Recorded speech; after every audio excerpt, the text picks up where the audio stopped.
Halo, perkenalkan, nama saya Luis Fernando dengan NIM 05006446, Prodi Sistem Informasi.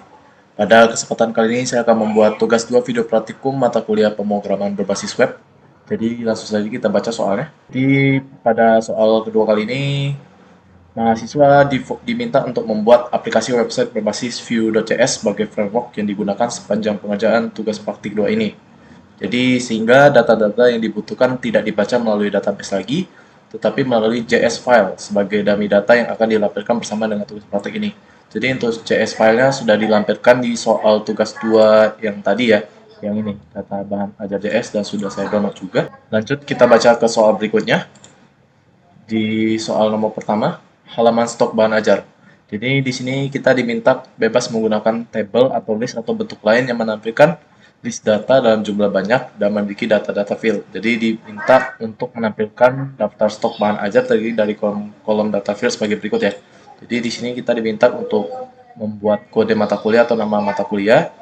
Di sini ada kategori mata kuliah, UT daerah, lokasi, rak, jumlah stok bahan ajar, jumlah stok safety bahan ajar, status dan catatan di sini. Jadi di sini saya sudah buat di pemrograman Visual Studio Code ya. Jadi di sini kita bisa cek. Di sini saya sudah membuat untuk yang tadi untuk soal nomor 1 kita bisa cek pemrogramannya di sini di stock.js. Jadi di sini ada data dari bahan ajar untuk yang ini, kode dari mata kuliah ya. Juga di sini juga ada reactive state untuk filter, sort, dan tampilan table di sini ya. Jadi di sini ada tampilannya. Oke, lanjut. Dan di sini juga ada data untuk form tambah stok di sini. Jadi di sini terdiri dari kode, judul, kategori, UPPJJ, lokasi rak, harga, stok, dan catatan. Maka dari kode, judul, kategori, dan sebagainya akan sesuai dengan soal yang tadi ya, yang ini. Untuk proses pengerjaannya kita bisa lihat di Visual Studio Code kembali, lalu kita ke sini kita bisa cek untuk add item ya di sini. Jadi di sini kita bisa untuk menambahkan item yang bisa terdiri dari kode, judul, kategori UPJJ, lokasi rak dan sebagainya. Jadi sesuai dengan soal yang tadi. Di sini kita bisa menambahkan kode mata kuliah, kategori UT daerah dan sebagainya. Kemudian lanjut terdapat fitur untuk mengedit stok bahan ajar. Jadi di sini kita bisa cek di sini. Di sini ada tertulis, saya sudah tulis edit item di sini. Jadi di sini kita bisa menginput untuk mengedit itemnya juga. Di sini terdiri dari judul, kategori, dan sebagainya. Oke. Dan juga di sini kita bisa menghapus itemnya di sini. Dan di sini kita bisa untuk menghapus item atau menghapus bahan data ajarnya ya. Oke, selanjutnya kita masuk ke soal berikutnya. Terdapat fitur untuk melakukan filter dan sort data stock. Silakan bebas menggunakan elemen select atau radio atau checkbox. Di sini terdapat filter stok berdasarkan UT daerah, terdiri dari pilihan dari seluruh UT daerah, dan juga kategori mata kuliah. Jadi langsung saja kita akan coba jalankan pemrogramannya. Langsung saja kita buka ke aplikasi Visual Studio Code-nya. Lalu di sini kita ke index HTML. Lalu kita akan coba jalankan pemrogramannya. Oke, di sini sudah kebuka untuk sita.ut-nya. Kita akan masukkan ID saya sendiri di sini.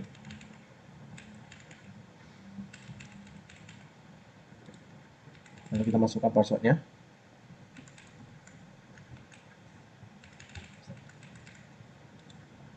Oke, di sini login sudah berhasil. Lalu kita buka informasi bahan ajarnya.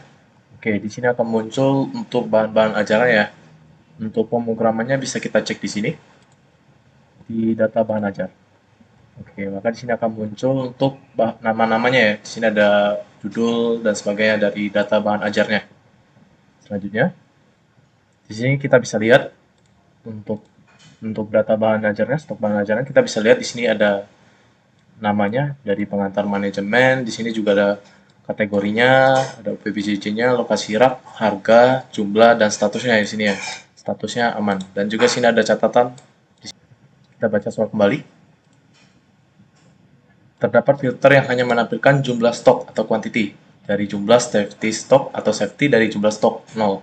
Jadi di sini kita diminta untuk menampilkan stok yang mau habis atau stok yang kosong ya. Jadi di sini kita akan coba cek.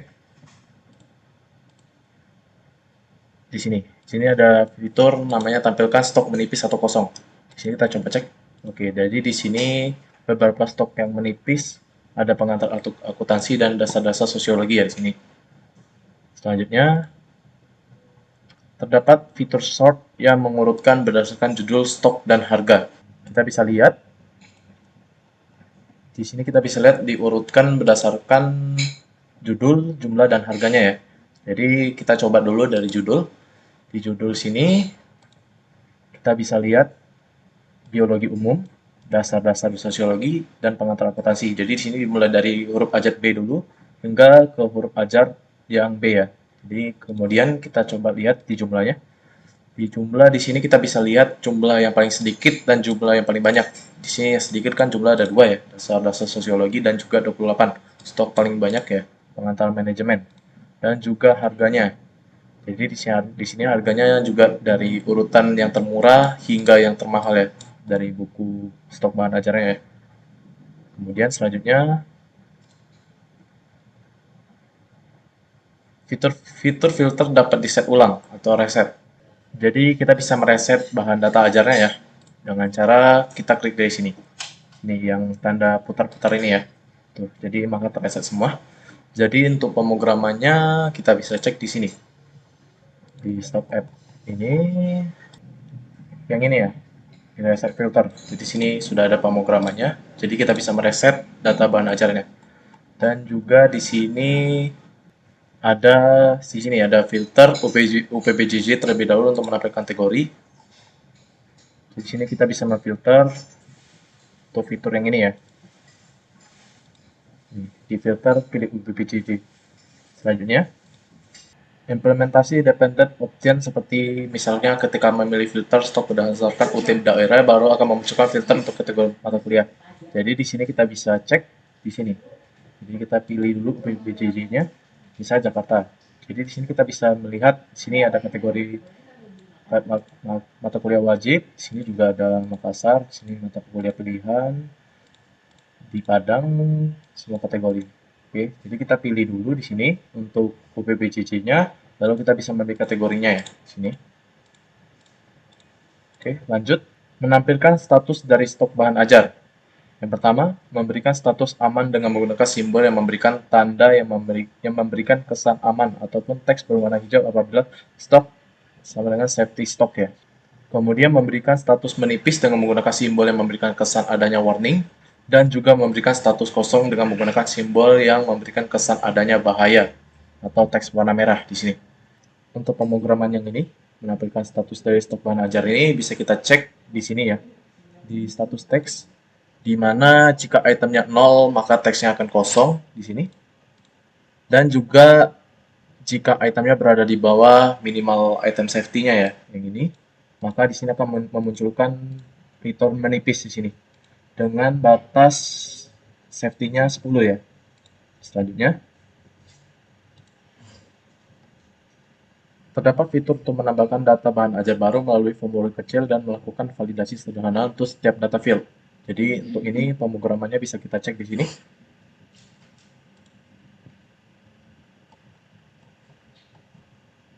Di sini ya, di add item. Jadi di sini kita bisa menambahkan beberapa bahan data ajarnya ya. Di sini.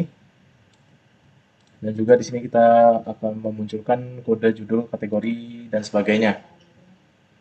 Di sini kita mesti menambahkan from dari value-nya di sini ya. Dan juga di sini jika ada bahan ajar yang terduplikat, di sini tidak bisa. Di sini tidak bisa kita tambahkan. Di sini akan muncul kode gagal, kode sudah terdaftar di sini. Jadi langsung saja kita akan tambahkan data bahan ajarnya ya. Di sini kita akan tambah. Di sini saya akan menambahkan kalkulus sebagai bahan ajar yang baru ya.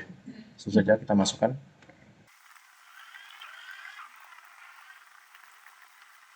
Lalu jika sudah kita akan simpan di sini. Oke, di sini akan muncul pop-up berhasil ya. Data bahan ajar sudah ditambahkan. Maka di sini sudah muncul untuk data bahan ajarnya ya. Di sini ada kalkulus. Cuman di sini kita bisa lihat di sini statusnya menipis, bukan aman. Kenapa masih menipis? Karena masih di bawah 10 ya di sini. Jadi kita akan coba edit 7, kita ubah stok bahan ajarnya menjadi 12. Sini kita akan coba 2 ke 12. Lalu kita simpan. Maka statusnya akan berubah, yang sebelumnya menipis sekarang menjadi aman untuk bahan data ajarnya ya. Di sini saya akan coba kembali untuk mengubah stok jumlahnya. Untuk kalkulus ini kita akan coba ubah lagi ke 0 untuk melihat. Oke, maka di sini statusnya akan kosong di sini ya. Jika kita menekan stok menipis atau kosong di sini, filter yang ini, maka di sini statusnya akan masuk ke kosong ya di sini ya. Selanjutnya, tracking delivery order. Jadi pada halaman ini menampilkan halaman untuk tracking status pengiriman DO atau delivery order bahan ajar seperti pada tugas praktik 1 ya. Tetapi di sini perlu menerapkan penggunaan framework Vue.js. Jadi untuk tracking delivery order ini sudah saya buat pemrogramannya di tracking HTML ya. Di sini kita bisa cek di sini ya. Jadi di sini ada view model juga dan sebagainya. Selanjutnya, terdapat fitur untuk menambahkan input delivery order yang baru. Jadi ada data field yang perlu diisi. Jadi ada nomor delivery ordernya, di mana target generate otomatis ya. Di sini ada tahun berjalan dan sequence numbernya. Jadi di sini kita bisa lihat untuk yang ini. Di sini untuk daftar tracking DO-nya sudah tersedia otomatis dari atas nama Rina Wulandari. Di sini ada DO 2025 triple 1. Maka di sini akan muncul nomor DO 2026 triple 2 ya di sini.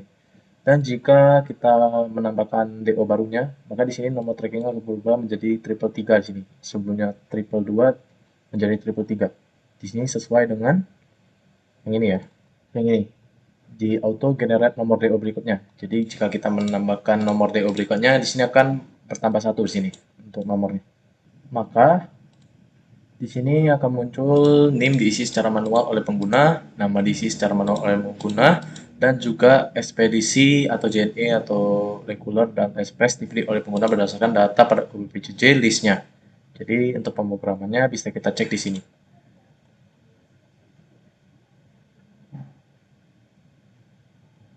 Oke, di sini. Jadi di sini ada nomor DO, ada nama mahasiswa dan juga paket yang kita pilih nantinya. Jadi langsung saja saya akan menambahkan nomor DO baru dari nama saya dan juga NIM saya. Untuk ekspedisi kita bisa pilih yang regular, paket bahan ajarnya kita bisa pilih yang ini, paket IPS dasar dan tanggal ini. Oke.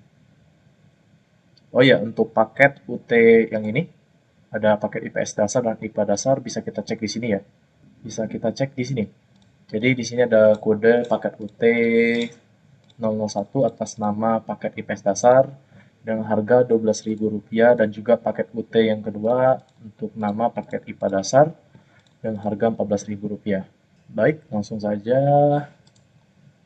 Jika sudah diisi semuanya, kita akan langsung tambahkan DO barunya. Maka di sini akan muncul data berhasil disimpan atas nama Luis Hernando dengan paket UT001. Oke, di sini sudah muncul ya. Yang atas Rina Wulandari. Di sini ada Luis Hernando dengan ekspedisi reguler, paket UT001 dan sebagainya. Oke, selanjutnya kita baca soal berikutnya. Ini adalah struktur proyek Vue.js yang diminta pada tugas praktek ini. Jadi di sini ada tugas 2 Vue UT. Kita akan coba buka Visual Studio Code kita. Di sini kita coba samakan terlebih dahulu. Oke, di sini kita bisa lihat di sini ada tugas 2 Vue UT di sini. Saya sudah membuat tugas 2 di sini. Untuk indeks HTML yang ini saya sudah menambahkan di sini indeks HTML. Di sini juga ada stok HTML. Stok HTML yang ini, stok HTML. Untuk tracking HTML bisa kita cek di sini, tracking HTML. Untuk CSS sudah saya tambahkan di sini, di dalamnya ada style CSS ya di sini. Sesuai dengan soal ini. Dan juga file CS di sini. Di dalamnya terdapat stok app.js dan juga tracking app.js yang ini. JS, ada stok app.js dan tracking app.js. Oke. Jadi sekian tugas 2 praktikum mata kuliah pemrograman berbasis web pada kali ini. Bila ada kekurangan, kurang lebih mohon maaf. Jika ada kesalahan, saya akhiri. Sekian, terima kasih.